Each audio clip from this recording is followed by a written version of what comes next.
Today we're going to be checking out customization options with RadBulletGraph.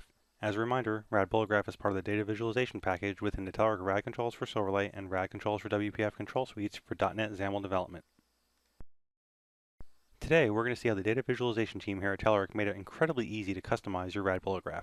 So in order to do this, we're first going to look at setting up a RadBulletGraph.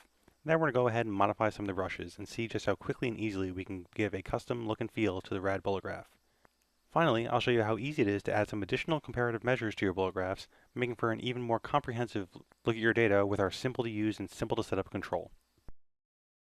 I've already gone ahead and created a brand new project in Visual Studio 2010 using the Telerik Visual Studio extensions, so we can go ahead and get rolling with the Telerik RadBulletGraph. So starting with the Telerik namespace, we're going to add a rad horizontal bullet graph, and of course we want to set a few values on this right off the bat.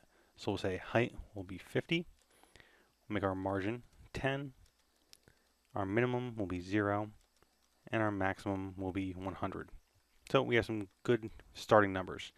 Now, of course, in order to actually really see anything here, and we'll scroll down just so our viewport is a little bit easier to see. Make some changes right there. Of course, we need some values to go here. So we'll want to add our featured measure. Make this 50. Our comparative measure. Go ahead and make this something nice and big like 80. And our projected measure, we'll go ahead and be optimistic one more time and say 90. So now we have some values here. Go ahead and clean this up a little bit. And we'll of course want to add some qualitative ranges, because this is another place where you're going to want to add some customization to your bullet graph by showing beyond the feature data kind of where you're looking at for ranges. So we'll say Telerik rad horizontal bullet graph dot qualitative ranges. We'll add a Telerik qualitative range collection. And here we're going to add some actual qualitative ranges. So of course with qualitative ranges we want to set two things, the brush and the value. So first up for our brush, we'll actually go with a kind of interesting color scheme for showing, kind of bad, okay, good.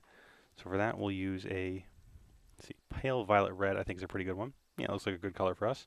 And we'll set the value here at 33. Next up we'll add another qualitative range. Brush in this case will be yellow. And we'll set our value at 66. And we'll end up with a Telerik qualitative range with brush equals light green, and the value will be 100. So once we go ahead and run this, our green will actually pop in, because remember that last one sometimes takes a little bit of work to get the designer to show up correctly, but it definitely does work, as you can see here. So close that out. Wait for everything to reload in our design surface, and now you can see that brush has popped in. So this is all good and well, but maybe you want a slightly different look and feel to your application, and you don't want qualitative ranges. Well, we can go ahead, comment that out so we're not seeing it, and instead we want to work with our featured, comparative, and projected values themselves to kind of set the tone for what our data is going to look like. So to do this, we actually have brushes that are made accessible through simple properties on the RadBulletGraph to quickly and easily change the look and feel of what you're working with. So here we can say featured measure brush. Go ahead and make this something that stands out really nicely, green. If we want to do our comparative measure brush, make this stand out a little bit more, say it's red, and we'll also make a comparative measure thickness equal to 5 so it really stands out. And our projected value, as you guessed it, projected value brush, we'll make this a very optimistic and eye-catching orange. So now we have a much different look at our data, but this may be a lot better for the look, feel, or use that you have in your application for a bullet graph itself. But the best thing is you have both options. If you want to work with qualitative ranges or not, you can include them. If you want to modify the look and feel of the default feature, comparative, and projected values within a bullet graph, you have that option. If you want to use both together to give a really comprehensive look at your data, you additionally have that option as well. Now one last thing I want to show you after I clean up my code a little bit, we can go ahead and get rid of this qualitative range, is the ability to add additional comparative measures, because there's not necessarily only going to be a single thing that you're comparing against within your bullet graph.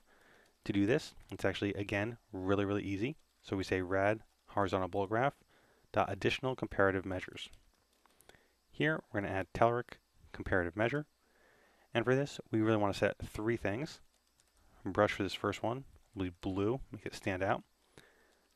Value, we'll go ahead and say this is going to be 40, and our thickness will once again be 5. So now we have an additional comparative measure that we're looking at. So perhaps you have different quarterly goals, or maybe you need to check status against different milestones. You can really quickly add these in to further customize your RadBulletGraph implementation. I hope you've enjoyed learning about some of the customization options that we present to you with RadBulletGraph. Stay tuned for more videos in this series to see how you can use this quick and easy data visualization control within your Silverlight and WPF projects.